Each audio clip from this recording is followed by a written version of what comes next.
Hi, everybody, and thank you for checking out the Dancing Eyes Podcast, episode 22. My name is Frankie Caputo, and today my guest is Chris. This is a really interesting episode, guys. Chris introduced me to a lot of new ideas that are definitely worth exploring, and I'm happy to share them with you today. Some of the topics that we discuss include the benefits of vision therapy, how color palettes can affect our eyes, different philosophies that can be used to help live with nystagmus, and a lot more. If you guys are not following the Dancing Eyes podcast on Instagram, you are definitely missing out, and I highly recommend checking it out. We post clips from all the different episodes on there, and we've got a good little community going. So if you want to follow us on Instagram, you could type in Dancing Eyes Podcast, or just click the link in the description. This episode of the Dancing Eyes podcast is sponsored by the American Nystagmus Network. ANN works to improve the quality of life for all persons and families affected by nystagmus through organized community, support, education, public awareness, and research. If you guys are interested in donating to ANN, and if you use Amazon, you can easily donate to them by downloading Amazon Smile, and for no extra cost, Amazon will donate a portion of the proceeds straight to the American Nystagmus Network. A link to the American Nystagmus Network will be available in the description of the podcast. If you're watching this on YouTube, and if you haven't hit that like button already, please do so, and also leave me a comment. Let me know what you think. If you're listening on Apple Podcasts or Spotify, leave the podcast a review. Lastly, new episodes will be out on the first and third Monday of every month, so make sure to keep your eyes out for those. And with all that being said, I hope everyone listening enjoys and gets something from this episode, and let's get on to the show.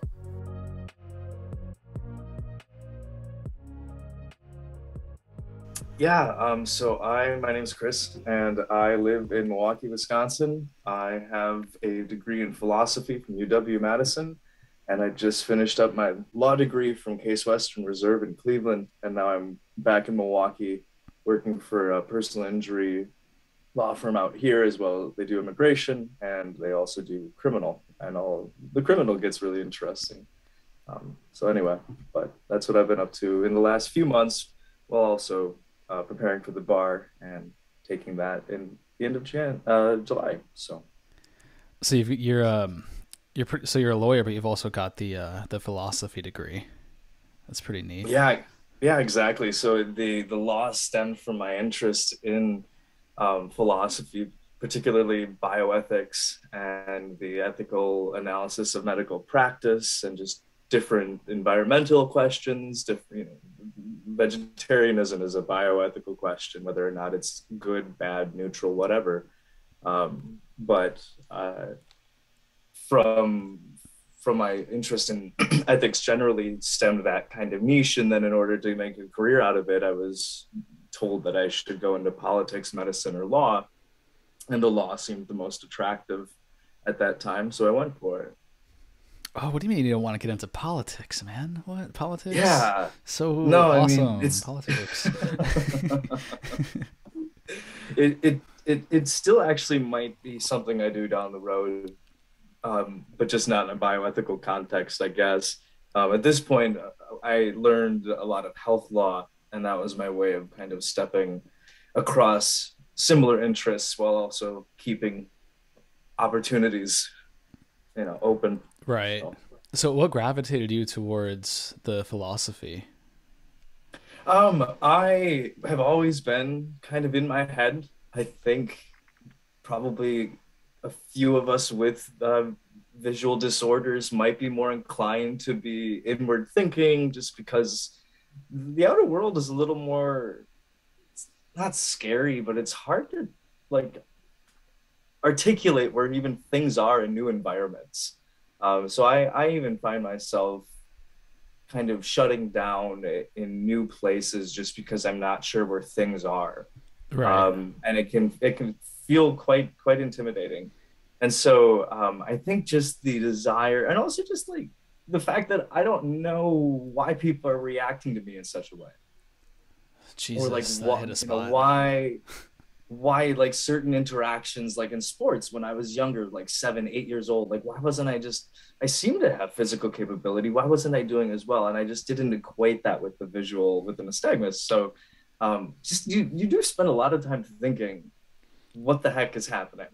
Yeah, no, really. It's like people, at least in my experience, it sounds like this is kind of what you're saying too. Like people would treat me a little bit differently than others. And I'm just like, Well, I'm kind of acting similar to the people that they're treating me different then. Why are they treating me different? Like, what's different with me? And then it wasn't until later on where people were kind of like more verbal about my eyes. Like, first, it was just like, he's weird. I'm not going to talk to him. These are like elementary school days, a while ago. Hmm. And then, yeah, so how do you think that having nystagmus has made you more of a thinker? Do you think that the nystagmus has affected your thinking habits? Yeah, I would say so. I think no different than how it affects my style of painting and art is that I I want to first just Occam's razor. What is the simplest way to deal with the problem? Well, I guess for me and the level of twitch I have, the how dynamic it is, meaning how high are the highs of its frequency and how slow are its lows, kind of thing. I know that I tend to be pretty rapid thinking because I have a pretty dynamic level of it. It's unpredictable. So I tend to do a lot of kind of brain vomiting in moments because I'm not sure how things might change. That's helpful, that's hurtful. It's going to depend on the context. But I like brainstorming sessions I love doing. And I know that that's one of my strengths because the dynamic nature of this nystagmus encourages me to throw ideas out quickly. For instance, I keep pain journals, and I would suggest this for anyone who's starting to become more self-aware of their nystagmus or aware of other visual disorders, because sometimes they overlap, um, is to mark or map throughout a day the conditions and the state of pain you're in, or just the state of discomfort. It has to be a stable metric though, and I use pain because sometimes the nystagmus gives me quite a bit of it. So I know that I can almost predict at this point if there's a moment of relief or really good thought, really free thought, that I'm likely going to get tired soon, that nystagmus is going to increase, I'm going to be in pain. I should probably find somewhere to hide. That's, I guess, you got to kind of protect yourself from the pain that the disability might bring. Right. So, yeah. Yeah, no, man. That's good to be mindful about when the nystagmus might increase and what encourages the rapid movements of the eyes and what kind of helps slow down the eyes. Would you say that painting helps slow down your eyes? Yeah, and I think it's because painting studies my breathing, and I know that you've had a few guests on this show that discuss the benefits of mindful breathing For sure. while reading or just doing tasks in general. That's actually one of the first things we teach new patients in vision therapy is how to just become like conscious breathing is the first exercise towards better vision in general and less headaches. So Oh, so the breathing can affect the headaches as well. yeah, because it's blood running through your body, and if you start holding your breath because you're focusing on something, and it's crazy how everyone does it. If you're really focusing, you actually hold your breath. Subconsciously, we don't It's even think about it. We just do it. yeah, and so when we and the nystagmus community are kind of hops, what is it like, um, kids game when you're hopscotch, yeah, when you're hopscotch and cross the book, holding your breath, letting it out, holding your breath. I mean, you're like the little kid who's holding his breath, making his face turn red, kind of thing. Well, the vision And therapy is a cool one, dude. Like we yeah. gotta definitely talk about that. Now, when people think about treatments for nystagmus, I think the first thing that would come to mind are surgical operations and stuff that we can do, like surgically. But when you were talking to me a little bit about the visual therapy, there was a lot of stuff that wasn't surgical, obviously, because it's therapy. So let's talk a little bit about that. Um, so first of all, is what got you into the vision therapy? Is that from the nystagmus or is that something else? Yeah, like almost all the different things that I think stem from my interests and benefits in life. Somehow they are do relate to either being in sync with the nystagmus or trying to work with it. And so in this case, I was a Ukrainian dancer for roughly 15 years. I started when I was 9, I think, and I did it well into my early 20s.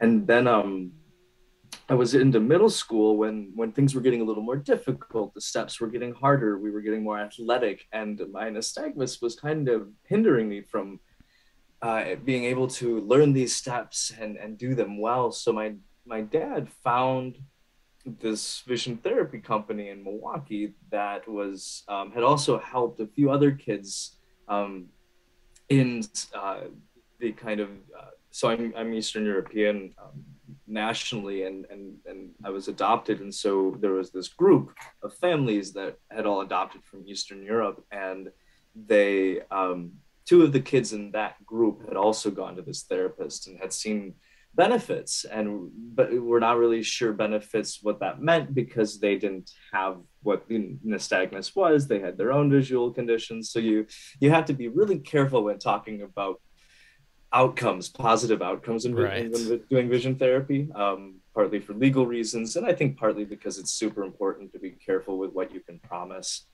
I, having gone through it, can say that the breathing is a big one, and then like general visual awareness, and there's this we call it looking hard and looking soft. And when you're looking hard, you are focusing in, you're tunneling your vision on something that you really want to look at. Whereas looking soft is when you're focusing on the four corners of your peripheral and actually be, telling yourself what you can see in your entirety, in your whole visual background. And it's nuts that most of us don't actually use our entire peripheral because, well, we're always focusing on something. Exactly. Yeah. So, So what's the and benefit of then, yeah, knowing the differences between looking hard and looking soft? What can we gain from being mindful of that? sure. I would say that it helps you establish what the base pain is, because if you're thinking, man, I have a headache from all this work, from reading, from using my eyes, from the disorder, excuse me, you can also just say, well, first let me just breathe and look softer. Let me try and capture more into my peripheral, and that hope that it won't take your pain away. Never think that, because that's just a myth. But it could notch a little pain off, and it's going to be that plus tea plus a dark lit room. All of those different things are going to help you. Um, when fighting this pain more organically, because I think a big thing is that we don't want to just jump to drugs either, because there are side effects to a lot of different drugs, and we need to just play it. We need to do as much as we can without, I think, prescription assistance. I agree. Yeah, that's why I think that the visual therapy stuff is so neat. So in terms of the first thing that you're talking about is the breathing, right? And the second thing would be focusing on like hard vision versus soft vision. Mm-hmm. Um, I think that that's a neat idea. I've never thought so hard about that. I've thought about it a little bit though, but I would imagine that you would be in less pain and your eyes would be a bit less fatigued when you're kind of experiencing your peripherals as wide as they get, as opposed to just focusing dead on onto something. I can see how that could definitely help. And then you also mentioned other things like tea in a dark lit room. What else do you think would affect the eyes in a positive way when you're trying to calm down? Well, certainly, if the nystagmus is associated with other visual disorders, for instance, albinism, you might have light sensitivity that you have that can contribute to the pain as well. I'm not sure how much the nystagmus creates a light sensitivity, but I can imagine, at least for me, if there are like overhead lights in a room, I immediately feel dizzy because it's kind of a rave in the dining room kind of thing. Yeah, Um, that's hilarious. whereas I just you don't I'm want just to trying to really eat get rid dinner, of and it. it looks like I'm at an EDM festival. Yeah, yeah. Truly. And so I I know that different different environments can be really pleasing and really therapeutic. Like I'm gonna probably butcher how it's pronounced, but the higa. Scandinavian culture of like candles and hot and tea and just blankets and quilts and God, that sounds just this kind relaxing. of like the cozy northern European feeling um, is I also know one thing that I really like is dark academia as a setting and a background. So like low candles and like a lot of bookshelves and just Dark there are ways. Yeah, academia. yeah, dark What is academia. that? I've never heard of that word. Yeah, I guess it's a genre of interior design. I mean I followed a few pages on Instagram, but I also just found myself creating my own style of apartment because of my visual needs. And it ultimately came to be that the products I was buying in order to furnish my home were like I was going on Instagram and they were all showing this type of thing called dark academia. So I guess that's what I was getting into. That's so cool. I've never considered the idea of changing your physical surroundings based off of our eyes.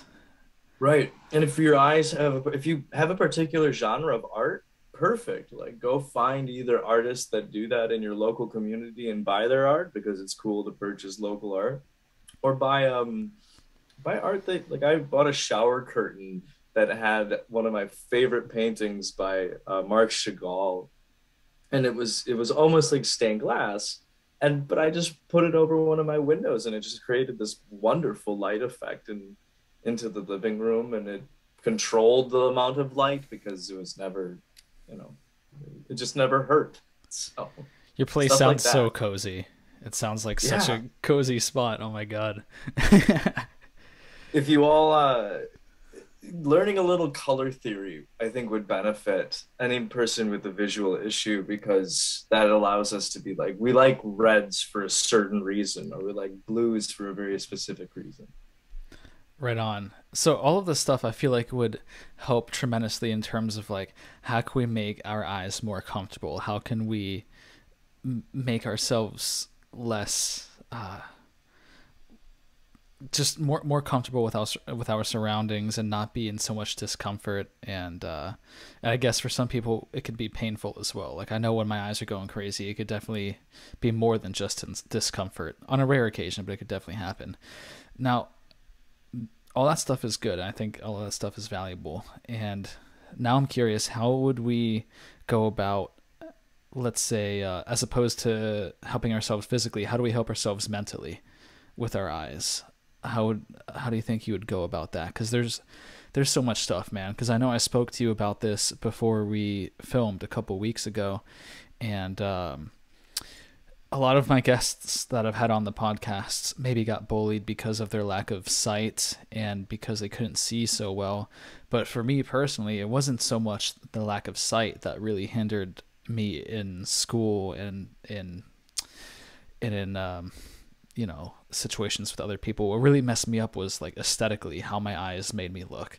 And I was in my head about this all the time. I was just thinking about it all the time. Like, how do I look? My eyes are so wonky. Like, I'm not even. I guess I always feel like I'm looking at the person, but apparently I'm not looking at them. And I keep hearing about this, and it just made me so insecure. And how how do you what steps have you taken to kind of make yourself more secure with your eyes?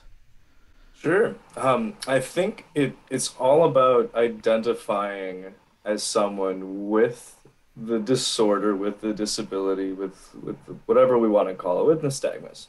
And we know that we can all empathize with each other who has it. Like that's the first step.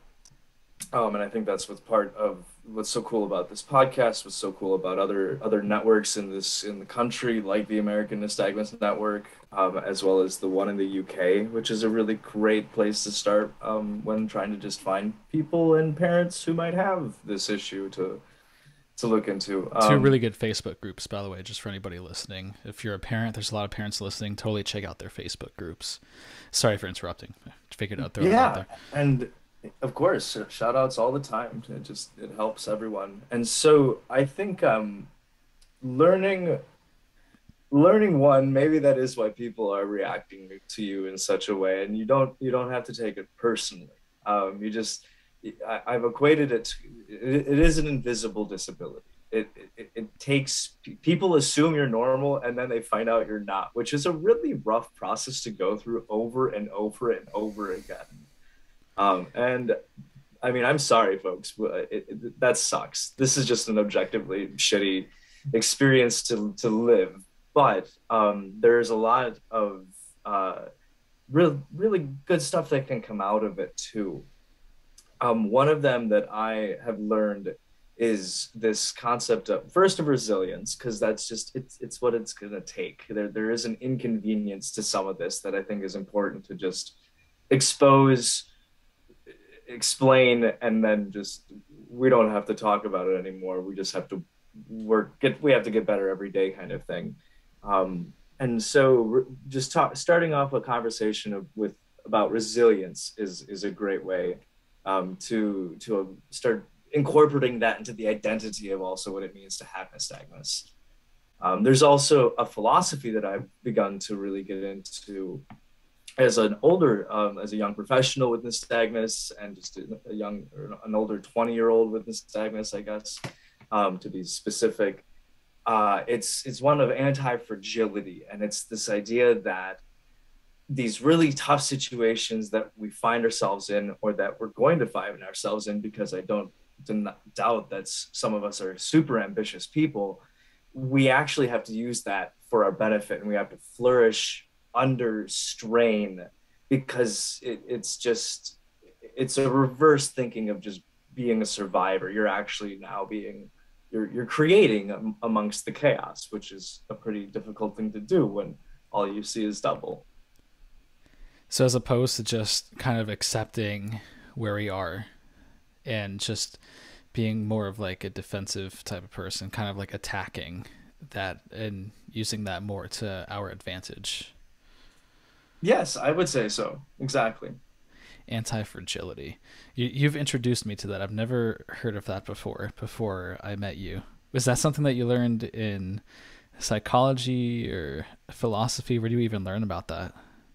It was sometimes I don't even remember. I'm thinking if that's the case, then it was probably one of those 3 a.m. deep dives in the YouTube algorithm that you're just like, what's that? And suddenly you're on Wikipedia and 4 different tabs are open and it's 5:30 and you have work in an hour and a half, but whatever.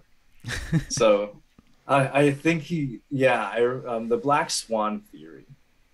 It was one of he's elaborated on that too. That's not his I think it's Muhammad Taleb's as the author, but it's the black swan theories that we use in our models, assumptions that only take a new, unique concept to break the model. So if we logically argue all swans are white, and suddenly there's a black swan, the model becomes useless. Right. And so I honestly don't know too much about it, so I shouldn't be trying to teach about it just yet. But it's okay. I won't question you about it. You did mention kind of earlier about how nystagmus could be kind of like an invisible disorder where people don't really know that there's anything different about you, and the more you're with them, the more they kind of start to realize that there is something a little different with your eyes. And I totally resonated with you on that, because I've experienced that so many times where it seems like the first time I meet with somebody, I can be pretty open and we start off pretty well. And like this, the more they get to know me, it's like the more my eyes start to shake, or the more I feel like they're aware of it. And then they see my head movements, and then it's like pretty much as soon as I feel like they're aware of the movement of my eyes, I feel like I have to mention something, because I don't want them to have to be, I don't want there to be an elephant in the room. And I'm curious how you go about that exact situation. Yeah, no, that's definitely a tough one, and I kind of equate it more in employment situations than in personal relationships. And so I can definitely answer in that context, where I just think of this idea good on paper. Like I've done a lot, and I know I have, and just a quick way to feel good about yourself folks is to go like read your resume and be like, a person with nystagmus did that. Like that's cool. Um, and so that's great. Also, sometimes when you're trying to like get a job, you can't bring up the disability right away. It really is going to depend on the context, and so it maybe the invisibility is that it doesn't show up on your resume, and you might get hired then for things that end up really pushing it to a problem. Um, that's kind of where I worry about it being exposed, and you feel like you're sneaking around something. It's I've been kind of there. I've funny. been there. Yeah. So as for just the social settings, yeah, I mean, um, I think most adults our age at this point are pretty okay with you feeling, oh, I think I noticed something a little different, but it's really not that big of a deal. As for the younger middle school, high school, I don't know. Like that's just objectively hard because everyone's like nitpicking you about like the shoelaces you have on. It's Right. so It's just another difficult thing, already. right? Yeah, It's just another yeah. thing. Yeah. Middle school is just objectively tough. Well, Big Mouth does a pretty decent job. So I'm The job showing thing's that. hilarious, man. Because I've worked at a job at one point where I cleaned. Right, it's like I worked at a grocery store, and my whole job was I came in as a closer and I would just clean, and like nobody knew that I was visually impaired, and I just never mentioned it. And I was like, I shouldn't be cleaning right now. I can't. I can barely see the crumbs that I'm sweeping up here. And meanwhile, they've got me cleaning up this whole department, and I never really heard any complaints. And I just after like 4 or 5 months, I mentioned it, and I was like, "Hey, by the way, it's like I have a thing, and I can't really see." And they're like, "Yeah, I've noticed your eyes, but I didn't know that like you couldn't really see anything." And I was like, "I guess that means I'm doing a good job. You guys haven't said anything." Yeah, So, exactly. If no one says anything, it's success. yeah. So Do you think yeah, that the? it's Oh, go ahead. Go ahead. no, sorry, I was just gonna wrap up by saying that it's definitely it's an art form to be able to communicate this disability with employers because of the idea that if you do get injured, they could be liable for that kind of potential argument.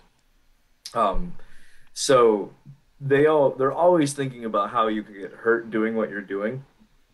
Just coming from the workers' compensation background that I'm doing right now, even in law, and so um, it's I think it's best for instance to not even use the word nystagmus, but just say generic descriptions that will make people less inclined to ask about them. Um, for instance, rather than even saying visual disorder, I just say migraines. Everyone has had a migraine. Everyone can relate to having a migraine, but you might get migraines a lot more than everyone else, Mm-hmm. and I certainly do. And so if at work someone's just saying, hey, like we're noticing some error, a little more error in your work, I'm like, oh shoot, sorry, I have a migraine. Well, they don't have to know that like my frequency's up 0.72 yada yada and whatever. But um that's one way. Just saying like, hey, I have light sensitivity. Even if you don't necessarily, like, no one's gonna question. Just use it to your advantage to say, I need kind of like that light dimmed or this or that, or again, a migraine. Like it's a So pretty good go-to. I think I might have missed it though, but I am a little curious. So like, Mhm. what are the benefits of not telling your employer about the nystagmus and keeping it more of like a general thing? I think it's just so that they don't become worried about future Liability. tasks they might have you want to do if you the more you express your vulnerability, the less they're inclined to give you harder tasks, and that can ultimately decrease your chances at promotions or economic growth. I mean, and that's we don't want that for our our nystagmus community. We want us to always be able to work within the abled community. Right. Right, for sure. So No, that's a good perspective. That's something, I feel like I haven't really considered. There's something about you lawyers, okay? Because I've had a couple of you on my podcast.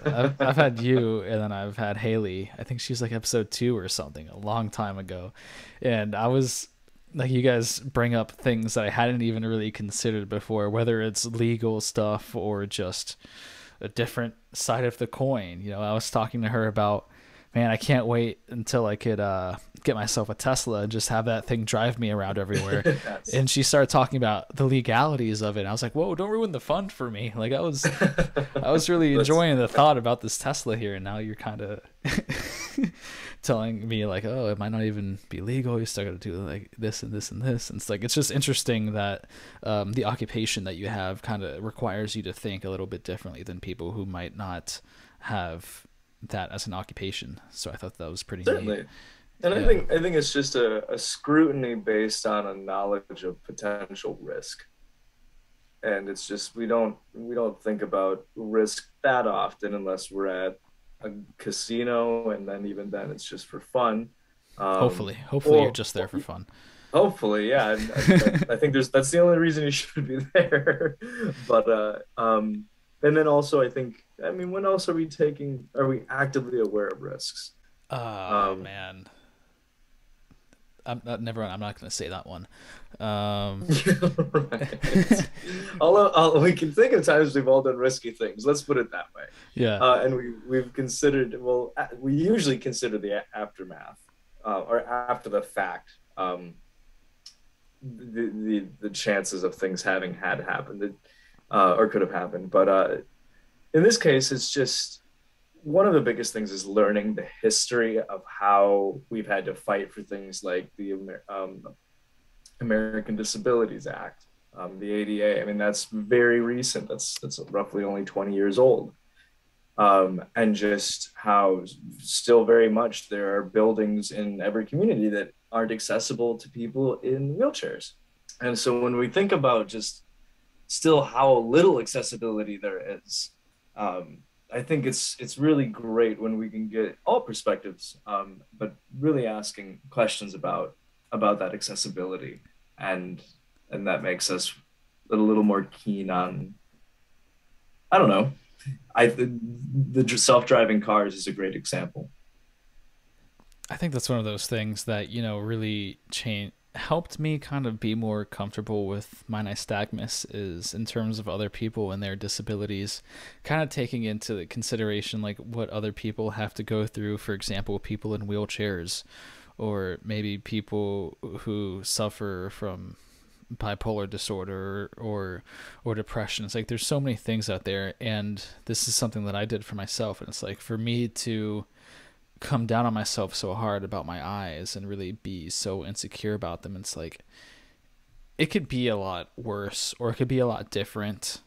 Maybe not worse, but different. And it could just be a whole bunch of other things. And just kind of learning how to be grateful for what you have, I think can help a lot tremendously with nystagmus. Like nystagmus has done a lot for me, man. I think I would be a completely different person than I am today if it weren't for my eyes. I think it's trained me to talk differently to people. It's trained me to be out to try to be more empathetic towards differences that other people may have. And there's just so many things that I think that nystagmus has affected about me that I'm grateful for. I think generally it's been a very positive thing. Like, I haven't spoken about this much on the podcast, but I've been doing stand-up comedy. And I think that I probably wouldn't be doing stand-up comedy if it weren't for the nystagmus. I think I had to learn how to make fun of myself. I had to learn how to kind of, instead of being mad when people laughed at me and getting really upset when people said jokes about my eyes, kind of like one-upping them, kind of being like, if you make fun of yourself first, it's like you have the leverage, man. People don't even want to make fun of you anymore because you're better at making fun of yourself than they are. Well, I love this too, because you're using the disorder to create content without trying. Like, it's literally a perpetual motion machine where you're like, I got this all day, folks. Keep laughing. Like, yeah, man, that's it. It's tough though, because it's something that you have to get it's something that you have to get over, because it's not like that all the time. For anybody who's young, who's listening to this, or parents of children who are young who are listening to this, like, it's more than likely gonna be rough when it first starts, when like the bullying first starts. Maybe you won't get bullied. I'm just talking from my experience and from a lot of the people that I know. It's like there's gonna be people who just are going to crack jokes, whether you want to call it bullying or not, that's whatever, but you're going to have to deal with some jokes or something, and then you're going to have to learn how to get over those jokes, and it might be a little rough at first. The stuff that you gain from getting over that stuff will benefit you tremendously in your life, and the way that you adapt to bullies and adversity in life will really make you a better person, I think. So Yeah, I would that's agree. my perspective. Yeah. No, absolutely. I think we have to teach kids and ourselves how, and I mean, even at work when I'm blamed for something that I know is the I's fault, but I'm no longer able to say that because I have to hold myself accountable. That sucks, by the Um, way. I mean, I do feel kind of bad about that, that you can't just, that you feel like you have a restriction there, that you can't just be like, I was born with a thing, guys, and then like the fact that you yeah. have to like censor yourself in that way, you know. Yeah, no, I left an E out of a word today that could almost have been just not there in the first place, and I just didn't catch it.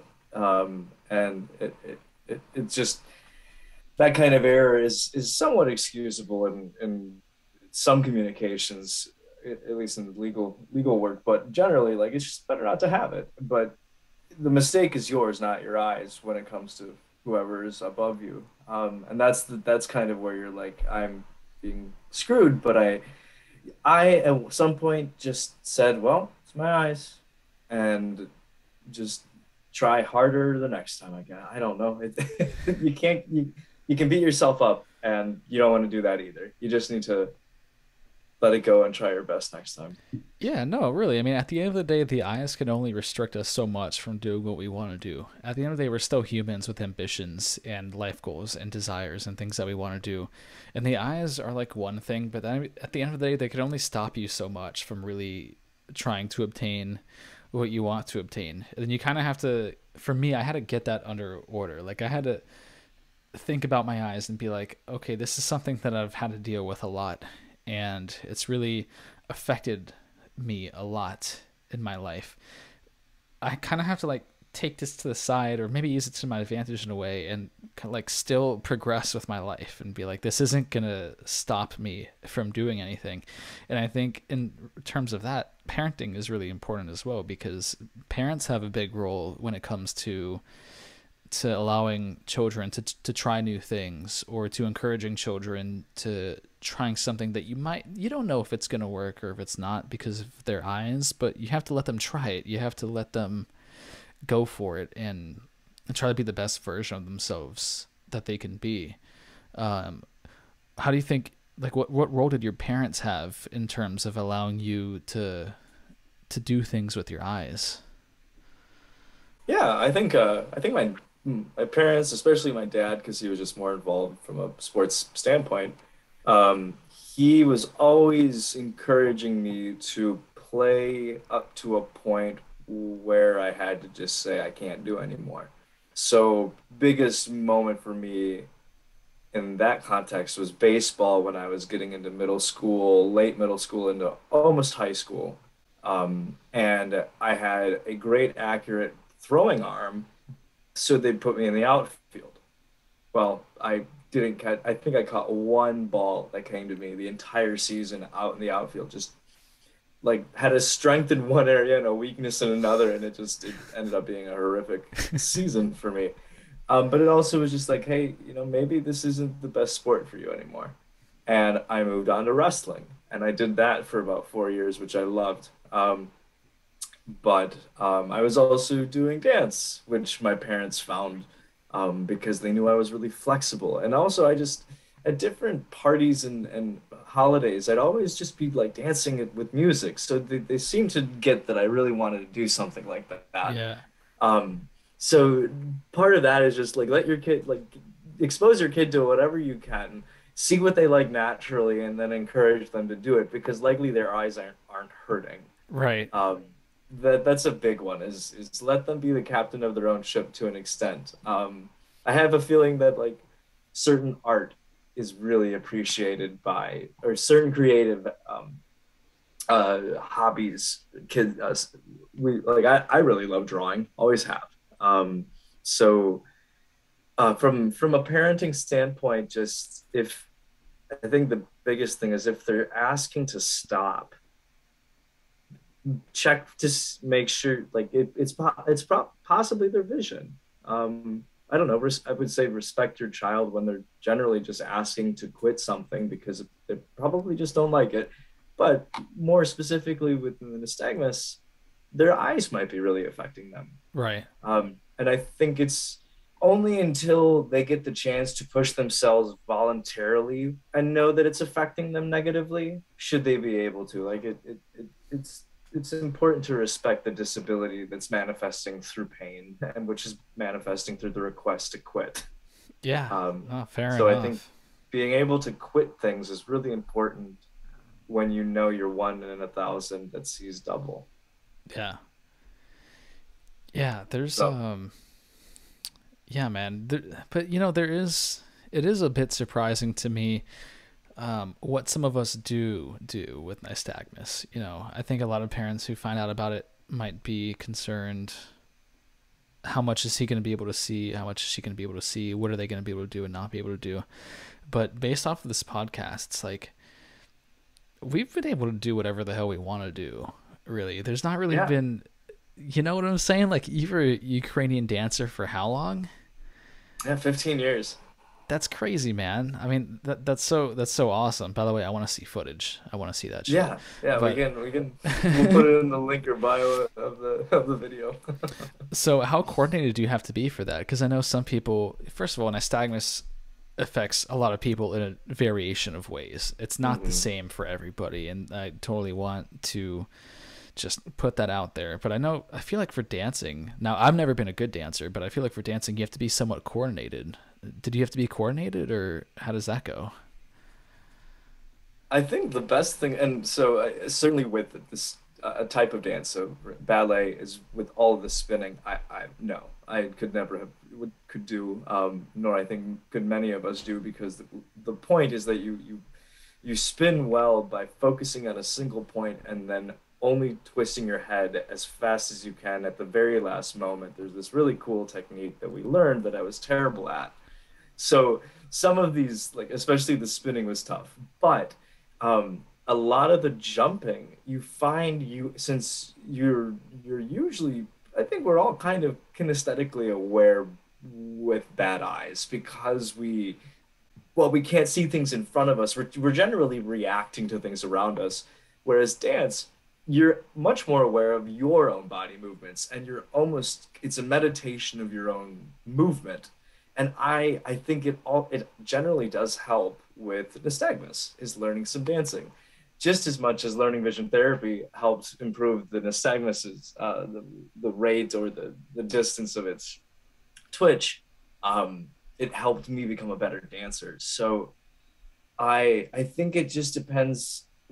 Dance doesn't always have to rely on the eyes, I guess is my point. That Okay. you learn to be free through body movement rather than through visual perception.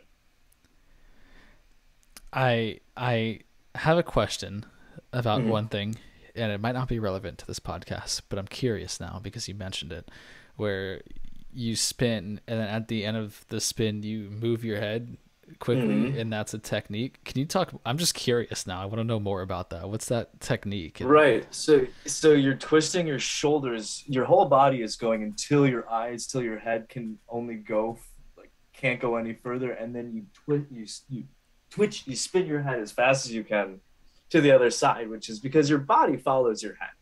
So as fast as you move your head around is as fast as your body's going to go. so that's Uh, like encouraging the movement of your body. It's like kind of like on a Yep. swing, right? When you're going up and you're Exactly. pulling up and Yeah. you're You're going you're kind down. of you're cranking, and then you just whip it as fast as you can around. But the thing is that you're focusing again on that very same point that you did, which is what keeps you stable. Obviously, if we see double, we weren't stable to begin with. Right. So So seeing yeah. double, do you see double vision? Do you have double vision? Hmm. Do you? Okay. Is that from a procedure or were you born with that? I was born with that. You were born with that. Okay. So interesting. Okay. I'm not, because a lot of people with nystagmus, I don't think have double vision. Like I wasn't born with double vision, but I got it after a procedure. So Okay. I have it a little bit now. I don't have it nearly as bad as I did at one point. Um, what do you do to help with the double vision? Do you have glasses with prisms or contacts with prisms? Did you do anything to help with that? Yeah, no, I use contacts. So actually, when I changed from glasses to contacts, we noticed a pretty significant decrease in the twitch. So that's very interesting to think about for when a kid gets old enough to be able to put in and take out contacts, Really? and just yeah. So So you you're can seeing actually less of a twitch by wearing contacts than you are. precisely. Hmm. There's a pretty decent benefit in switching from glasses to contacts. Also, then as you get older and you say you stay up later for college or for work, you can switch back into the glasses mode and at the end of the day and not have to worry about dry eye and all of that too. So it's super cool to be amphibious with those two modes of vision assistance. But for the double vision, breathing just is really useful. And then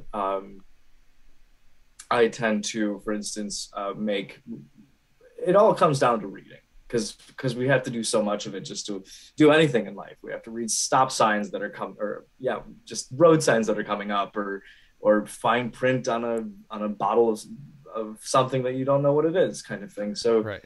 it it's just going back to the four corners, looking hard, looking soft. That's for me the That's kind of biggest where I was ways. going back to, right? Is Mhm. we all are looking hard most of the Yeah. time. Yeah. hmm I think we are, and I think we all just need to decompress and look a little softer, and we'll stop looking so intense too.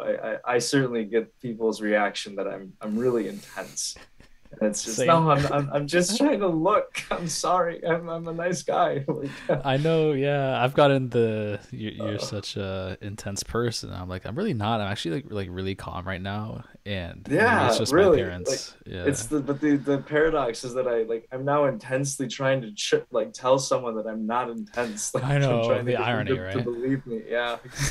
Seriously, I'm not an intense person, please. Listen. No, you gotta believe me. I'm not intense. I'm so calm right now. Please understand what I'm saying. Why does everyone do this? I keep telling them. Yeah, no, That's that fucking sounds about right. hilarious. That's hilarious. Weird question. Do your contacts have prisms in them by any chance or No, they no? don't. No. Okay. Have you ever worn prisms? Have you experienced how they can affect the double vision? So vision therapy actually uses prisms. I Okay. have, just never in a daily context. Um, I think with my, at least I don't know, for some reason the therapists just all basically agree there's no reason. Um, and so I haven't, but I did use them a lot in So what's the learning reasoning from for that? Like, why not wear the prisms? I think they can cause headaches depending on what you do. I know that that's potentially one side effect, but I don't know actually. That's Hmm. that's a good question. Yeah, I'm one. Okay. So I'm somebody just based off of the double vision that I've worn. Definitely not before the double vision that I've had. So I got my procedure when I was 13, and then I pretty much wore prisms up until I was 20 when I got LASIK, and Mm, there's definitely a process that you have to get used to, right? Because they just man, I don't know how to explain it. If you've worn prisms, you know what I'm saying, but it just changes your perception. Just the right. levels of everything looks a little bit different. It might be a little awkward, and which could definitely lead to some headaches. I have definitely had prism induced headaches, especially when I'm getting used to a new prism or a new prescription, and then I've kind of gotten used to them. I don't know if they would give me headaches Sure, it anymore. happens. And that's actually part of the visual exercises that we do in vision therapy. Is you start off with a low, and I think what you're talking about is the distortion of refraction, the way that light bends through these prisms. They affect your perception, and so we use massive angular prisms to literally make like the floor in front of you like a hill or looking up or down. And then we also go from side to side to make the world seem like it's circular. And then you have to basically you have to throw a ball into a basket. You have to balance on a balance beam. We force patients to acknowledge that when they, as they're wearing these prisms, their vision is distorted, so that when they take them off, they learn to see differently just as much as they were learning with the prisms. So it's kind of like adding weight so that you can lift more without it. That's kind of like when the baseball players put the weight on the bat. Precisely. That's a great analogy. Yeah. Yeah. Super interesting, dude. I've never even. This vision therapy stuff sounds pretty neat. Yes, I think so. I think the biggest thing is to just say that the um outcome is going to depend on the person. I think it's going to help everyone. It's just going to help some more and some less. Okay. Yeah. So do you give the prisms to everybody, or is there a specific kind of people that you're giving them to? As far as I'm aware, we would use them for kind of exam periods. So they'd have 6 weeks of therapy sessions, and then we would use the prisms as a marker for how well they're doing. We can always do it in a vision therapy session, but that can get pretty boring after a while, and it can give headaches. So we don't. But it's kind of a marker within all the other different exercises that they'd be doing, and they'd be using lenses for different exercises. For instance, plus and minus lenses for reading, which affect how your eyes focus. So it really is good. It's good visual training, and it can benefit everybody. In our case, it can get us a little bit closer to being more efficient at doing things visually. How have you been able to measure the results from the vision therapy? Just reading speed, a lack of headaches. You aren't bumping into things as much, you might notice. You might literally start seeing things in depth more. Is there a physical way to evaluate the differences? Like maybe you can read a couple more letters on the chart. Is there a way? Yeah, Huh. yeah, that's its own depth perception test. Whereas we do diagnostics every time people come in, so they read numbers going across, or they read them going down, and we would time them, and we would see if they improve with how quickly they read it and how accurately they read it. So there are certainly some tests that can be done. And is 6 weeks generally the amount of time that somebody would be participating in vision therapy? No, roughly 30. It's a fairly long process. But we're dealing with kids, so it just takes longer to get them to get used to To these participate? exercises or even Yeah. want to do them. Like, yeah, some of them really They might not refuse even know to. what it is. They're like, "What are you even No, doing?" no, it's to them. It's just why am I not outside right now, or why am I not playing video games? That's, but for adults, I did an adult vision therapy session, um, and I think it was about let me think, what, 12 months, and it was once a week. So yeah, it was about 6 sessions. Mhm. Yeah, exactly. So, and that just kept me grounded. Like, for instance, I think you learn a little bit every time you do it. So that time I really began grew aware of the vertical and horizontal lines in my vision and whatever I'm looking at, as a way to see how bad the nystagmus is. And then just using that as kind of markers. And so that was just something I learned as an adult doing vision therapy again. So Neat. Okay. yeah. Have you ever experimented or heard anything about light therapy? Yes, I did a few sessions while working as a vision therapist. It's called Syntonics. Yeah, yeah, exactly.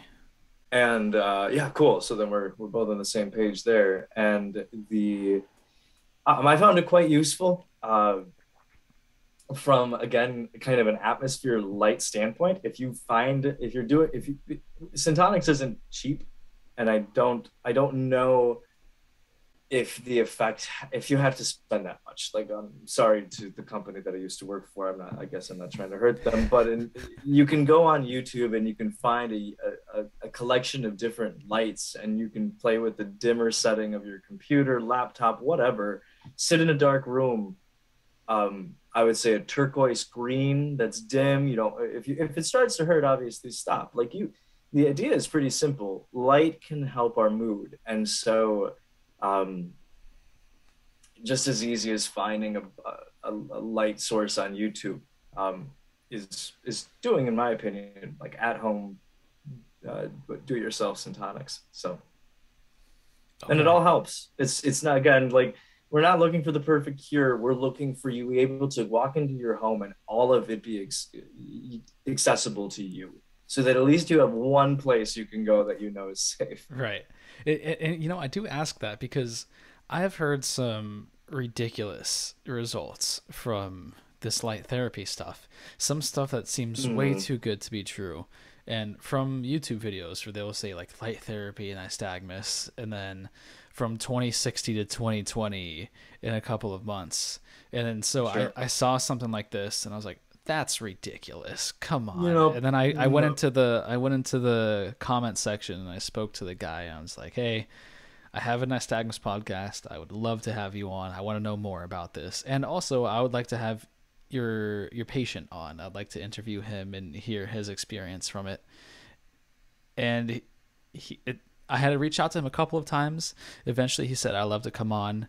And then I was like, okay, cool. Reached out to him again, did it like 2 or 3 times, and then nothing back. So okay. Still super curious, but it's, you have to be skeptical because 2060 to 2020 is a massive difference. No, I mean, this man would be a millionaire, billionaire if he had found the secret to making that happen. Right. So Make me 2020. Jesus, please. Right. No, I mean, I suspect just generally, especially in the darker months, you feel better, your mood is better, you're not hurting as much, emotionally, mentally, whatever. Which can, again, I mean, mental is physical, physical is mental. It all respects each other. It's all in your head, is what you're saying. It's right, all in your head, man. Yeah. And so if you do find a color you really love, go for it. Like, blast it until you don't want it anymore. Nothing is, if it doesn't hurt you, then try it. So what color is your place mostly right now? So the palette that I love, I mean, Simpsons are usually playing, but a dark sapphire blue generating off of a screen just really helps me. I also have found that it makes yellow highlighter pop off of pages really, really well. So if you're trying to like read by that lighting, you can use the highlighter and it actually neons the writing for you, and it might actually help you read a little bit. That's what I found too, is that the opposite colored neons actually make the highlighter colors, their opposites, pop out more. Interesting. So neat. What else is there, man? Do you have anything that you want to like get off your chest? Anything you want to talk about? No, I mean, I'm happy to have been able to come on here, and I'm looking forward to seeing if other people want to connect through this and just talk a little more. I'd love to go on and again at some point. I'd love to have you on again. There's such a great community, man. There's so many great people who I've met through the podcast, whether they're somebody who's listened or people that I've had on. So many cool people, dude. So I gotta have you on again. I'm working on putting together something where potentially like a live Zoom call, or where it's live streamed up on YouTube, but sure. But I also put a Zoom link out on my Instagram page. Anybody can join, and we can just go in there and chat. Now I'm trying to figure out logistics and figure out how to do it, but I don't think it's been done before, and I think it'd be pretty neat to kind of get all these people in Nystagmus together on a live stream on the podcast and just have a good time, man. Absolutely. I mean, I think because you have all of our emails at this point because you're sending the codes and the links. I know. I have captured everybody's email at this point. Awesome. Yeah. So that's so valuable. Those email lists are gold. And Instagrams. I've got everything. Yeah. I mean, and if it's just like, hey, you guys, like this week, you just, I'm gonna do a Friday, like we're all gonna be on at 5 p.m. with cocktails if we want to just like you could be the host kind of thing. Yeah. Um, if that's how we want to try and keep the Instagram community or the Nystagmus community, popping. I don't know. I think it's really up to us because the one thing that I've found out is much of the administration or many of the organizations tend to be run by people who don't have it. And I guess that's kind of ironic, but that makes sense, seeing that like I couldn't necessarily help run an nystagmus charity that I just wouldn't have the visual capacity. A lot of But parents of children with nystagmus is what right, we're seeing. yeah, and Yeah. there's the great motivation there, which I just don't have yet because I just don't have a kid or a kid with nystagmus. So in this sense, though, I think the best part is just to be like, what stupid thing happened this week because of your vision that you want to get off your chest? Like we could. Oh, that's sick. That's a good one. I gotta talk to you when we end filming. I gotta talk to you more in depth about some of these ideas that we've got here, so we can Absolutely get into yeah. some of it. All right, I think I'm gonna go ahead and end this episode here. Sure. Dude, Chris, I appreciate you coming on, dude. This is a fantastic episode, and you brought so much knowledge to me and a lot of the vision therapy stuff. And what was that other the mindset? Was it Antifragility. Antifragility? Yes. Lots of cool stuff there, dude. Yeah, I you're very appreciate welcome. you. Thank you. I appreciate you for coming on. I appreciate everybody for listening. If you've made it this far, please hit that subscribe button. I've been looking at my statistics, guys, and like 50% of you guys aren't subscribed. I don't know what you're doing, but like if you've made it this far, you should totally subscribe. And also check out the Instagram page. I post 2 to 3 clips a week on there, and lots of good stuff on that Instagram page. We're building a community, all right? There's a lot of parents of children with nystagmus, and there's a lot of people with nystagmus. We got everybody. We're working on it. I guess I'm gonna announce it now, but we're gonna have some merch coming out pretty soon. We're gonna have some shirts and some other stuff to put out there. So that's on the way. All right. We're gonna end this. I'm gonna stop recording now. I appreciate you coming on, Chris, man. Yeah, thank you so much.